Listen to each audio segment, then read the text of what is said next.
शुभ सकाळ फॅमिली. गावाकडचा अस्सल स्वाद या यूट्यूब चॅनलमध्ये मी आपल्या सगळ्यांचे खूप खूप मनापासून स्वागत करते. तर आपण आपल्या चॅनलवरती गावाकडे बनवलेल्या पारंपरिक पद्धतीच्या रेसिपी आणि गावाकडचा खूप सुंदर असा निसर्ग आपण आपल्या चॅनल थ्रू दाखवत असतो. तर अशाच रेसिपी आणि गावाकडचा निसर्ग पाहण्यासाठी प्लीज प्लीज आपल्या चॅनलला लाईक, शेअर आणि सबस्क्राईब करा. तर आज मी तुम्हाला आमची जी शेती आहे घराच्या आसपासची, त्याच्यामध्ये आम्ही काय काय लावलं हे दाखवणार आहे या व्हिडिओ थ्रू. तर जो रस्त्याच्या साईडचा जो पहिला पार्ट आहे त्याच्या 3-4 वाफ्यांमध्ये गुलछडी लावलेली आहे, कारण की आम्ही फुलाची शेती पण करतो. मग त्याच्यामध्ये आम्ही गुलछडी लावलेली आहे. तर ती गुलछडी ही तिचा रतीब असतो गुलछडीचा. त्याच्यानंतरच्या वाफ्यामध्ये कोंबड्यांसाठी घास लावलं आहे. 2 वाफे आहेत त्याच्या शेजारी, गुलछडीच्या शेजारी. त्याच्यामध्ये जे कोंबड्यांसाठी घास लावलं म्हणजे फक्त खाद्यांवरती त्यांचं भागत नाही, तर त्यांना मग हे असं घास किंवा पालक अशा प्रकारचं पण खाद्य लागतं.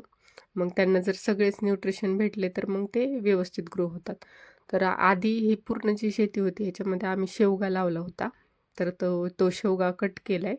तरी पण काही शेवगे फुटलेले आहेत आणि मग जे कुक्कुटपालनामध्ये शेवग्याची झाडं होते ते ठेवलेत आम्ही, कारण की मग कोंबड्यांसाठी तो शेवग्याचा पाला चांगला असतो त्याच्यामुळे. मग असा रोड आहे आमच्या घराकडे जायला आणि तोच रोड, जो मेन रोड आहे डांबरीला, पण तोच रोड अटॅच होतो. नंतर ही आमच्याकडची 2 कुत्रे, एक कुत्रा आहे आणि एक कुत्री आहे. कुत्र्याचं नाव वाघ आहे. तर आम्ही पाळलेली कुत्री इथे, त्याच्यामुळं आम्ही एवढ्या रानाच्या ठिकाणी सेफ राहू शकतो. मग त्याच्यानंतर त्याच्या शेजारच्या वाफेमध्ये परत 2 जे वाफे आहेत त्याच्यामध्ये झेंडू लावलेत बाबांनी. फुलशेती असल्यामुळे मग सगळे जे एका शेजारी एक वाफे आहेत त्यांना कालच आईंनी पाणी दिलं आहे, म्हणजे त्याला दार धरणं असं म्हणतात. तर दार धरण्यासाठी हा जो मेन वाफा आहे आणि मग त्याच्यामधनं बाकी जे सगळे सब वाफे आहेत त्याला पाणी जातं. त्याच्या शेजारी जे 2 वाफे आहे हे पालकाचे लावलेत, हे पण कोंबड्यांसाठीच लावलेले आहेत. कारण की जर कोंबड्यांना पालकामधनं फायबर, आयरन, प्रोटीन वगैरे भेटले तर त्यांची चांगली ग्रोथ होईल आणि ते अंडी वगैरे पण देतील व्यवस्थित. त्याच्यासाठी ही पालक लावली आहे. आणि नंतर मग हा जो पाईप आहे हे आम्ही जे शेजारची टाकी आहे म्युन्सिपल पार्टीचे, तिथनं आम्ही पाणी आणतो वापरण्यासाठी वगैरे, पिण्यासाठी, तर त्याचं आहे.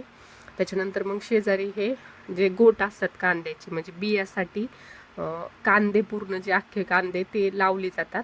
मग त्याला वरती असा गोंडा येतो आणि त्याच्यामध्ये कांद्याच्या बिया असतात, त्याला गोट असे म्हणतात. मग गोटाचे एक 4 वाफे लावलेले आहेत आणि त्याच्या शेजारी मग लसूण लावलं घरी खाण्यासाठी. मग लसूण लावलं, त्याला जेव्हा लसणी येईल, म्हणजे जे त्याचं मातीतलं जे लसूण संपतो त्याच्यानंतर जी वरती काडी येते त्याला, ती जर कडक अशी निबार तिथे असं जाड दिसलं तर त्याला म्हणतात लसणी आली आणि मग लसूण काढला जातो. त्याच्या शेजारी परत पिवळा आणि नारंगी मिक्स असा झेंडू लावलेला आहे, 2-3 वाफे. आणि मग ही पूर्ण असं सनसेट होत आहे, मस्तपैकी भारी आपली सगळी शेती दिसत आहे. आणि मग त्याच्यानंतर त्याच्या 4-5 वाफ्यांमध्ये जे आपलं कुक्कुटपालन आहे, ही जाळी वगैरे ही लावलेली आहे आणि ह्याच्यामध्ये आपण सगळे गावरान कोंबड्यांचं पालन करतो अंड्यासाठी वगैरे. तर मग आणि त्याच्यामध्ये शेवग्याची झाडं होती ती कट नाही केली आम्ही, तशीच आहेत शेवग्याची झाडं. मग जो शेवगाचा पाला वगैरे आहे तो कोंबड्या खातात. आणि हे आपलं एक छोटंसं सुंदर असं घर, जिथे आम्ही सगळे खूप आनंदाने राहतो, सगळं काही शेअर करून, एकमेकांची काळजी घेऊन, एकमेकांवर खूप जास्त प्रेम करून या छोट्याशा घरामध्ये आम्ही खूप आनंदी आहोत. नंतर घराला खेटूनच मग आम्ही एक चुलीसाठी ओटा बनवला आहे आणि सध्या त्या म्हणजे ओट्याला असं एल टाईप भिंत बनवायची आहे कमरेपर्यंत, पण ती सध्या अजून वर्क इन प्रोग्रेसच आहे. तोपर्यंत त्यांनी कोंबड्यांना भात शिजवण्यासाठी मोठे पातेले बसण्यासाठी दगड मांडून चूल केली. त्याच्यानंतर हा आमच्या घरा पाठीमागचा एरिया, तिथे आम्ही केळी आणि पपई लावलेली. तर पपईला पपई आले आहे आणि केळीला केळी.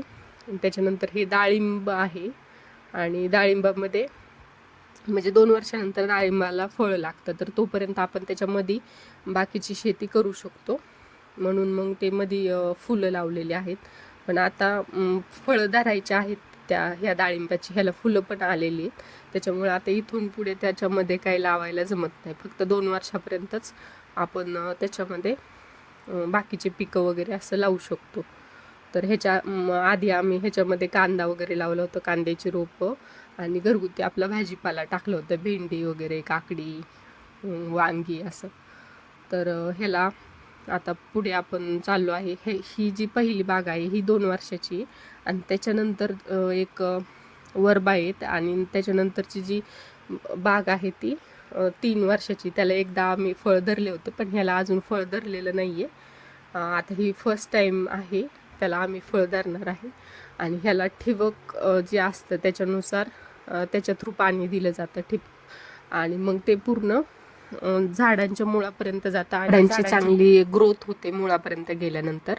मग इथनं जे पुढं आहे हे 3 वर्षाचं डाळिंब आपलं आहे ते चालू झाले, आणि त्याला पण आपण ठिबक थ्रूच पाणी देतो. जरा मोठी बाग आहे ही, आणि ह्याला फुलं पण भरपूर लागलेत, कारण की आता हे आपण ह्याला फळ दुसऱ्यांदा धरणार आहोत. तर डाळिंबाला हे वर्षातनं 2दा फळ आपण धरतो. तर एकदा धरलेला आहे तेव्हा काय एवढा रेट सापडला नाही, पण आता पाहूयात किती रेट सापडतोय काय. तर ह्याची ग्रोथ पण जास्त आहे ह्या झाडांची, आणि ह्याला फुलं पण भरपूर लागलेली आहेत. काही फळं ह्याची मोठी पण झालेली आहेत. मग हे अशी आपली म्हणजे दुसरी बाग आहे डाळिंबाची. आणि अजून एक आपण आता सुरू करतोय, त्याची रोपं तयार करायचं चालू आहे. ते एका क्षेत्रामध्ये आपण लावणार आहोत. त्याच्यानंतर परत एक बांध आहे, आणि त्या बांधाच्या पलीकडे मग आपण ऊस लावला आहे. हा ऊस आपण कारखान्यात देत नाही, तर जे गुरं वगैरे असतात त्यांना देतो. असं म्हणतात की म्हणजे गुरांना दिल्यावरती जास्त परवडतं ॲज कम्पेअर टू कारखान्यावर दिलं तर कारण की कारखान्याच्या रेटचा काही भरोसा नसतो, आणि कारखाना कधी शेतकऱ्यांना बिल देईल हे सांगता येत नाही. तसं जर गुरावाल्यांना दिलं तर ते डायरेक्ट एकदम पैसे देतात आणि मग कट करून येतात. पण जर गुरांना दिला तर ते पण गुंठ्यानुसार त्याचा पैसे ते देतात आपल्याला. मग आपण एकाच ऊसाच्या शेतीमध्ये भरपूर जे गुरंवाले असतात त्यांना देऊ शकतो. आता ही मी आपल्या विहिरीकडे चालली आहे. तर इथे आपली एक छोटीशी विहीर आहे. तिथे गेले आणि पाहिलं तर एक जी शेळीवाली होती ती शेळ्या, गाई वगैरे असं चारत होती. तर तिच्याकडे शेळ्या होत्या, बोकडं होती.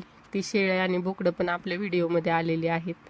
तर खूप क्यूट आहे ही शेळी.